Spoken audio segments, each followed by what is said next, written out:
Good afternoon, ladies and gentlemen, Yourwolfsdengaming here in the wonderful world of video games and technology, and today we're going to be taking a look at Fallout 4. So, let's get into it, shall we?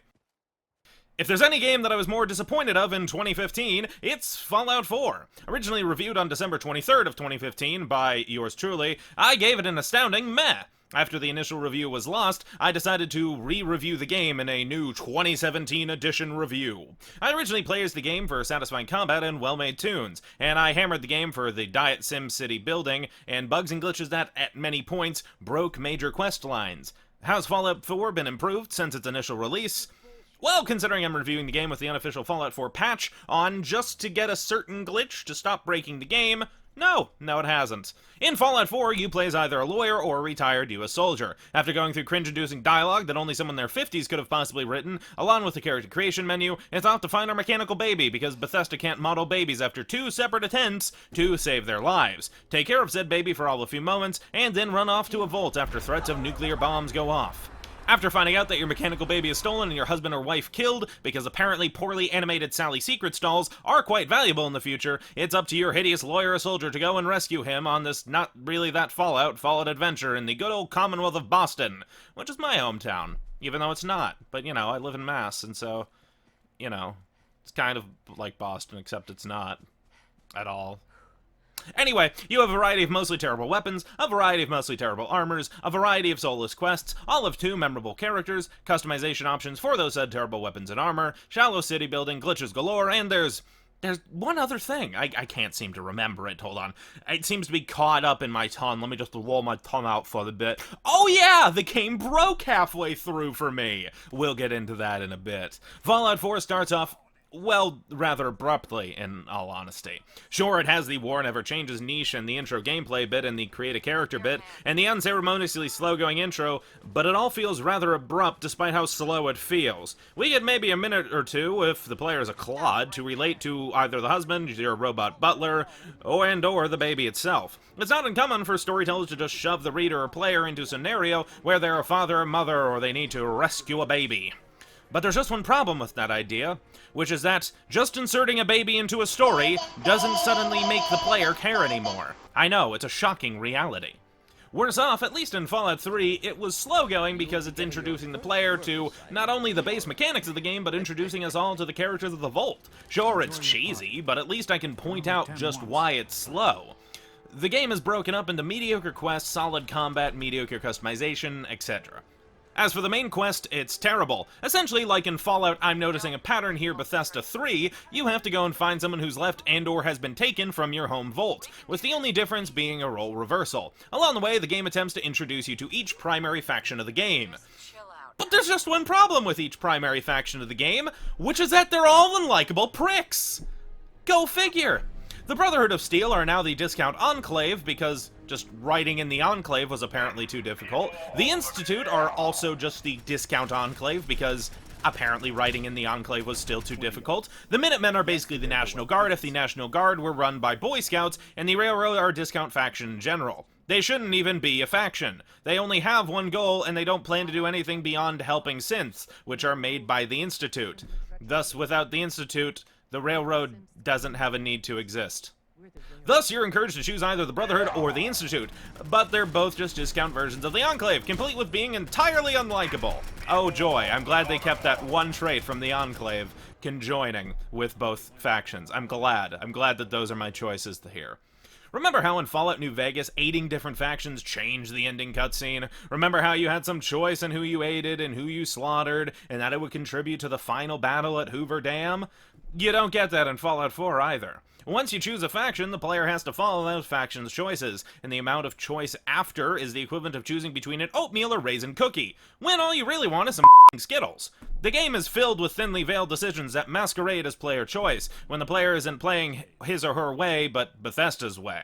For the sake of review, I chose the Minutemen this time around, mostly because their rules and morals are so vague they might as well just be the B-stock movie heroes. But unless you happen to choose the Institute, all the factions essentially have the same ending. They might go a separate way, but they all end the same, and while it does change who patrols the Commonwealth, that's about all it changes. There's also more plot holes in the main quest that just make it laughably silly. For example, the first Brotherhood of Steel quest still acts as though it's the first time you've seen the Brotherhood, although vertibirds are now flying everywhere.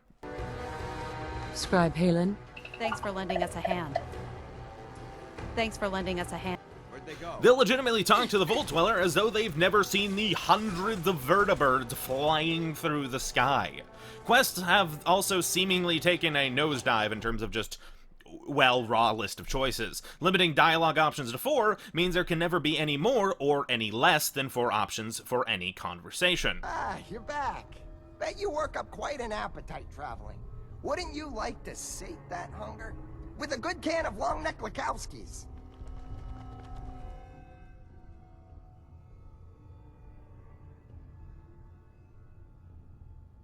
Sure.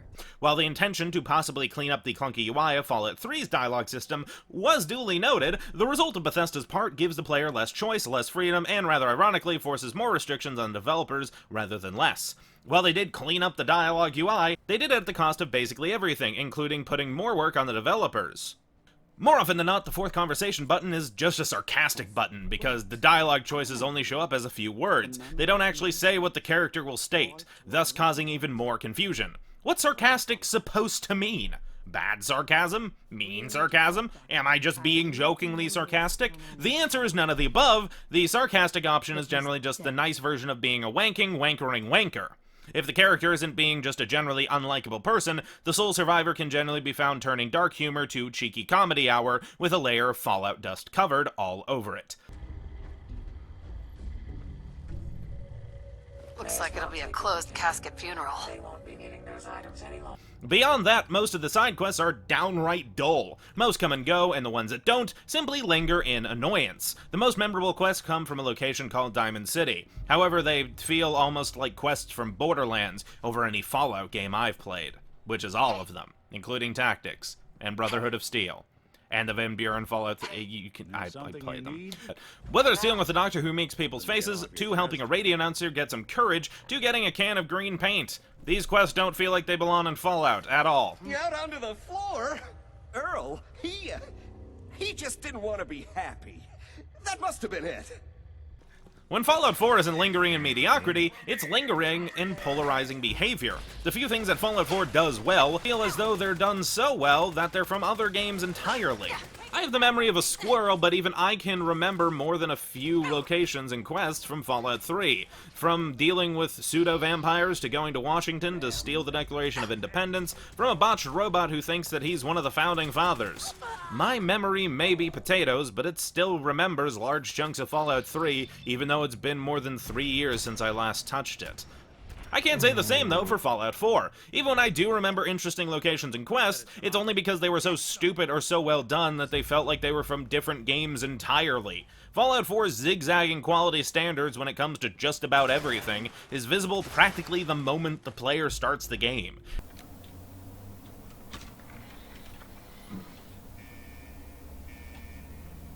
Wow, look at that render.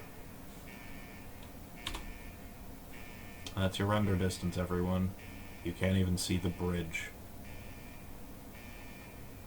It's not mediocrity, it's zigzagging mediocrity that makes me hate at points to not like the game. In fact, you can't even not do most of these quests. Unless you fail them somehow, there's almost never a dialogue option to simply say no. Something about bread hooks? Bread hooks, you know? Hands? What a square. From the looks of it, I'd say Boss Man thinks you have a little Atom Cat in you. Wants old Rowdy to see if you have what it takes to shack up with us. I have what it takes. We'll see. The most you can ever do is take a quest while being slightly sarcastic. And don't go expecting the unexpected from Fallout 4 either. When something is unexpected, it's not because it was clever or original, but because it was so polarizing and stupid that it seemed out of place or from another world. When the unexpected is genuinely unexpected, it then gets slammed back into the ground into stupidity, mediocrity, or a combination of the two. Nick Valentine, for example, who's one of the best companions in the game, probably the best companion in the game, is also one of the most disappointing. He's a broke-down synth who gets tossed out by the Institute after being given an identity of a previously brain-scanned detective. Thus, so too does Nick Valentine become a detective, and after traveling with the player for a while, he'll admit that he doesn't really think that he's as alive as he makes it out to believe.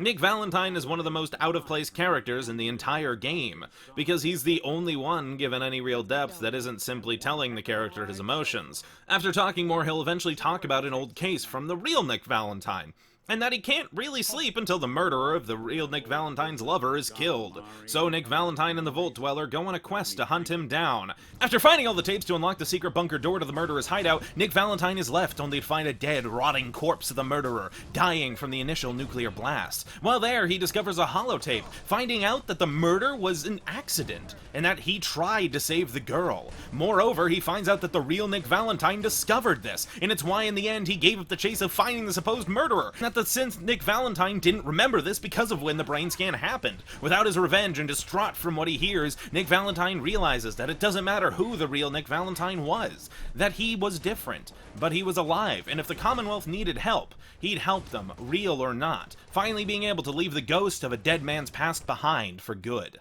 Nope, just kidding! Nick Valentine tracks the murderer to his secret bunker, still somehow alive, and literally blows his head off, eyes and guts spewing everywhere. And that somehow makes a detective happy, despite it being completely out of character.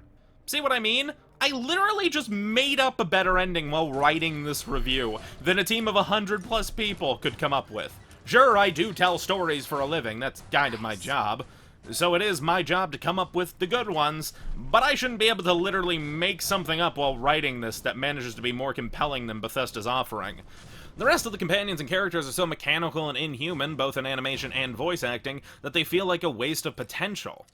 The ones that are well animated don't really have a lot of interesting backstory or dialogue to them, and the ones that do often get left to the wayside. There's more interesting backstory behind a toy maker from a random settlement than nearly every single companion in the game, and this kind of disappointment and zigzagging level of quality isn't some exception to the rule of decreasing returns. It is the rule, and all the exceptions seem to get slammed right back into mediocre territory as soon as they're found by the player. I can't tell characters no to a quest, but I can most certainly be sarcastic to them. I can't pick up certain items, even though I'm supposed to be able to pick them up, but I can most certainly pick up a fork off a table. I can't play quests even how I want to beyond do I want to sneakily or unsneakily shoot someone or loot something, but I can most certainly bring different companions to different events to have them give completely different commentary. Combat, thankfully, is not only improved from Fallout 3, but I'd say it's quite competent, something Skyrim and Oblivion never really figured out. The combat is solid, and it's the first Bethesda 3D game where I wanted to genuinely play as a drug-crazed raider who clubs people with a barbed wire baseball bat. Animations are fairly fluent, and combat genuinely felt like I was deciding the fate of the character, rather than a random dice roll of VATS. Sure, the assisted targeting is still in the game, but thanks to improved combat, it doesn't feel nearly as necessary as in Fallout 3. Drugs actually have a real use in Fallout 4, and because you can craft drugs and drug crafting is monumentously easier, it means that the player can really use a lot of what the combat offers. The AI, when it's working, is even improved too. They'll genuinely toss grenades well, and more than once they would try to swarm the player from different sides of cover he or she was hiding behind. Unfortunately, this is still a Bethesda game, meaning that for all the improvements that combat did make, it's still barred by the same inane idiocy that Skyrim suffered from. The enemies don't become smarter when you turn up the difficulty, and the only real difference between very hard and survival is how long it takes the player to either get frustrated, break the game, find a ledge the enemies can't get to, or become a god. The only change is that the player deals less damage while the enemy dishes out more. That's not difficulty progression, that's just annoyance. And as for the crafting system, it's mediocre. Dominant strategy is king of all Bethesda games, and despite seemingly trying to change that rule by having a fixed perk system, it goes right back down by only ever having one good customization option. You see, in a game with well-executed crafting systems, the player should be torn on which upgrade path to go on, but the problem with that is assuming that every perk or top-tier customization option is good, which they aren't. There's only ever one or two good top-tier upgrades, meaning that it's pointless to even have an upgrade system because there's no point in not picking the best thing when there's only one of those best things. If I have a double-shot .44 pistol that does 270 damage at a fire rate of 6, it's still worse than the Overseer's Guardian that does 150 damage with a fire rate of 133. And you can get the Overseer's Guardian close to the beginning of the game. The armor upgrades as well are largely the same. The game also introduces the legendary system, which is a system where certain legendary enemies will spawn with a special weapon, like certain weapon bonuses of Borderlands weapons. There's just one slight problem with it, which is that unlike the Borderlands system, where 2 powerful guns are barred from the player until they're at a certain level, Fallout 4 doesn't have that. In the same level that I found a double-shot combat shotgun, I also found a freezing pipe at level 60. Because the game doesn't have level requirements or skill requirements for weapons, like in Fallout 3 where if you didn't have enough strength you'd basically wield the minigun like it's a hammer, it means that once you get a good weapon, it doesn't matter what other weapons you find, because there's only a handful of good weapons in the game. The player can't even scrap legendary weapons, meaning that they'll either stay in a container or be sold immediately. This would all be fine, but the crafting system directly relates to the settlement system, where you can recruit, build up, and defend settlements across the wasteland. It's terribly flawed and barely working, but it's also one of the most addicting things about Fallout 4. It's all optional content, of course, but it doesn't feel like it. You'll never find god weapons or fat stacks of cash, which means all that junk, despite being optional, suddenly doesn't feel optional because it is the literal economy of every other optional thing in the game, from side quests to the crafting system. But the settlement system creates a meta-like experience that, while barely working, was immensely satisfying to use even with all the glitches. And for everything that the combat and gameplay does right, it seems to only do things right when the game feels like it. The smart AI I was talking about only seemed to actually work a tenth of the time, and during the rest of the time, enemies and characters did the exact same stupid thing that they did in previous Bethesda titles. At least 15 hours into the game, one character in one of the vaults that the player will find will comment on the vault suit that you're wearing. You know, the one that the player gets at the beginning of the game? Yeah, the game just assumes you're wearing it. What's that? You're not wearing the Volt suit? Sorry, I didn't catch that. Farts out Bethesda. Well, that may seem like a small-time bug. Fallout 4 might as well be an anthill. For all the problems with Fallout 3 in New Vegas, I've never had to say that a game was worse for me after a slew of patches and updates.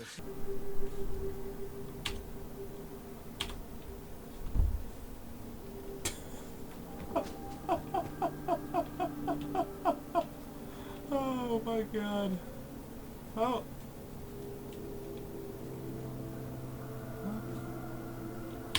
Even with the unofficial Fallout 4 patch, the game still crashes every other hour for me. But there was one straw that just kinda broke the camel's back, which was that the game stopped my progression because of a bug with a completely unrelated character. Yeah, you know that part where I said in the beginning that at one point the game broke? This is what I was talking about. Dogmeat, one of the companions in the game, started to randomly attack certain settlers at my settlements. It eventually got to a point that I had to dismiss him and send him off to an uninhabited settlement and never inhabit it. Well, certain settlers aren't immortal, and Dogmeat at one point had killed the Voltec rep that I ran across. Worse, if one settler gets attacked, they all consider the attacker the enemy. So Dogmeat was chased around by and had attacked settlers for hours before I gave up. This will be fine except for the fact that one of the quests requires Dogmeat. And wouldn't you know it, it's the main quest. At one point, you need to give Dogmeat a cigar in order to track down the thief of your mechanical Sally Secrets doll. But as soon as Nick Valentine and I required him, and he appeared in the city, Diamond City security would start attacking him, and vice versa. I couldn't lead him to continue the quest, I couldn't give Dogmeat the cigar, and I couldn't just console command the quest to skip it and trigger the next one. The game literally broke. I couldn't complete it, and what's worse is that the quest is required in order for the Far Harbor DLC to start, meaning that not only had the game broken, but it had taken 2/3 of my main quest and $25 of DLC with it. And that's where this review should end. Why? Because while I did manage to get the quest working by entering the building and then toggling collision off in order to float through the walls in order to get to a certain trigger in order to need to pass for the quest to continue. That was a very long sentence, by the way. Console players can't use console commands, and that was exactly what was needed in order to actually fix the game. The game actually broke, and that's where this review should end. Luckily, I'm a bit more kind than that. Just a bit, though. The audio, for example, is great, when it cares to be. The orchestra-style background tracks are great, even when they loop, and the licensed songs on the radio are solid hitters. But that's where my praise for the audio ends. Voice acting goes from amazing to atrocious, and it's purely random when and to whom it happens to. The main female Vault Dweller, which is kind of a big deal by the way, voiced by the same actress of Serena from Halo Wars, somehow manages to pull off both amazing and terrible dialogue in the same game. When she's talking to Codsworth, for example, she genuinely sounds convincing, but those moments are too few and too far between for them to matter. When she confronts Kellogg, the kidnapper of the Vault Dweller's baby, she sounded as though she'd never done voice acting in her life, making her voice come off as both whiny and amateurish. God damn it, you mercenary motherfucker. Where is my son? And she has experience in voice acting. She's not some new voice actress who just did this one-off gig. She's lent her voice to 50-plus different roles. So why did this one come off as so terrible? My guess is bad voice direction, which would make sense given other mediocre voice performances by other acclaimed voice actors for the game, but why is it that Fallout 3 shows that off? Skyrim has a range of whoever was at the grocery store at the time list of voice actors, but they all at least sounded competent. In here, it's almost as if no one had ever spoken into a microphone in their lives. And the visuals aren't exactly making up for Fallout 4's poor voice acting either. The visuals are a mixed bag of great Fallout-looking worldscapes combined with texture quality that looks at certain points worse than even in Fallout 3. And what textures are worse is almost random as well. Even with the 50GB texture pack, a lot of textures still haven't even been improved. Performance isn't exactly stellar, either. Sure, if you turn down shadow distance and shadow quality, you'll hit a solid frame rate, but it's not exactly coming first to bat, either. If you play on Ultra like any sane person with a GTX 1080 and 6700K would do, you'll see frame drops everywhere. Even turning those shadows down, I still saw frame drops. But not just frame drops, frame times changing drastically, in areas where I wasn't getting frame drops at the mixed rate that those frames were being delivered. I honestly would have just preferred them dropping entirely. And this isn't on 4K, it's just on a standard 1080p monitor. Sure, the times where the frame rate actually dropped below 60 were rare, but it shouldn't be dropping below 60 at all, when it looked worse than other games I've played at least, and most certainly not with the Season Pass price for the cost of $110. Yeah, it's kind of pricey. The settings are also bare bones, and a near copy-paste of Fallout 3 and Skyrim setting list. There's also still no FOV slider without console commands, or way to disable head bobbing, so have fun with that. I'm not going to bother reviewing the DLC here, but I'll leave it by saying Far Harbor was the best in the lot, if it being heavily inspired from Point Lookout is your thing. Nuka World has one single good idea and nothing else, Automatron was somewhat but not really passable, and the other DLC are a waste of money entirely. I'll review them each in depth if asked, but this review isn't exactly short as is, and I somehow doubt the amount of people who started reading this review or watching this video review will be the exact same number of people by the end of this review. It's 4,000 words long after all, but I don't want the cult of Bethesda to come assaulting my channel because I didn't like Fallout 4. I've quite rather had enough of people like Mr. Matty Plays asking rhetorical questions like, why do people love to hate Fallout 4? That's not how he sounds, by the way. I just couldn't think of a better voice in the moment. To address him and those like him, I don't like to hate Fallout 4. What on this planet would make you think I like to waste $100+ of my money? I make pennies, and I run Yourwolfsdengaming for fun. What makes you people think I like to dislike things I own and spent money on? That's illogical. But for old time's sake, here you go, Mr. Matty Plays, a literal 4,000+ word review, literally listing as to why I didn't like Fallout 4. You're welcome. There's other bugs and glitches I came across as well, from audio being mastered differently from the same character, to dialogue skipping entirely, to getting stuck in terrain, to weird visual clusterfucks. Fallout 4 is the only Bethesda title I can say broke more after numerous patches and updates, and that's what really kills the experience for me. For every positive thing I can say was improved, 2 to 3 negative things replaced it. For all the times the AI worked and worked well, there's double or triple the amount of times that it didn't. For all the interesting and intriguing moments, 10 inane ones replaced them. For all the reactive moments, 20 unreactive moments take their places. Everything from Fallout 4, bar the combat itself, is exceptionally slow to get going, even though it's probably going faster than a bullet. In the first few hours, the player will find power armor and a minigun, but on the flip side, you'll then be building chairs for drug-induced plot devices and literally going through the same dialogue bits multiple times. Out of 30 different settlements in the game, I had the exact same dialogue repeat for unique quests at least 3 different times. It all feels like an amusement ride or a roller coaster that's run out of themes, so it's recycling and combining old ones, like it goes from an alien and a cowboy theme to an alien cowboy theme. Despite everything moving so quickly, it all feels slow because of how everything is paced out. There's some sights to see and some things to do, but it all feels hideously scripted, more so than both Fallout 3 and New Vegas. But the problem with it isn't that it's hideously scripted, but that the game always assumes the player is playing in one particular way, and that's it. All the glitches, bugs, and issues just make Fallout 4 feel weak, and that's comparing it to an already weak cousin of Fallout 3. There's a lot to Fallout 4 as a game, but as I really got into certain modes and I fell into the rabbit hole, just like every other rabbit hole, it stops being interesting. Either it stops being interesting because it has nothing else to show, or it stops being interesting because it stops meaning anything at a certain point. Eventually, after the game's charms start to fade, you start to notice Fallout 4's charms are all coincidentally all hiding mounds and mounds of bugs and glitches that would damn any other developer. Fallout 4 was a disappointment, not because of my own expectations of quality, but because Bethesda couldn't even so much as keep the bar level for their own expectations of quality. And that's unacceptable. The game isn't terrible, but the game's inability to stay on to even its own level of quality makes me wonder what a more polished Fallout 4 would have looked like. This isn't just a game that I'd suggest mods for, but it's a game that needs mods in order to really stay interesting. Combat is fun when it works, and the settlement building, despite its shallow depths, is still enjoyable. If you're interested in Fallout 4, you probably already have it, but if not, my recommendation is to just wait until there are more mods that add some more developed quests and land spaces to explore. As is, I'm not really recommending Fallout 4, and it's not because Fallout 4 disappoints me. But because for everything Fallout 4 does right, there's at least a dozen things Fallout 4 does wrong. And unfortunately, it's really hard for me to recommend a game that quite literally broke for me. Because console players couldn't have fixed that. And the thing is, while I am reviewing it for the PC, I do have to keep in mind some people read this review and buy it on console. So, my conclusion for Fallout 4 is to wait. If there are better quest mods and land spaces out there at some point, go ahead and pick up Fallout 4 on a sale. But as is, I personally wouldn't recommend it. Maybe recommend it to see what they might do with the next Fallout game, but I wouldn't recommend it right now. This has been Yourwolfsdengaming, taking a look at Fallout 4. I hope you enjoyed, ladies and gentlemen, and have a good one.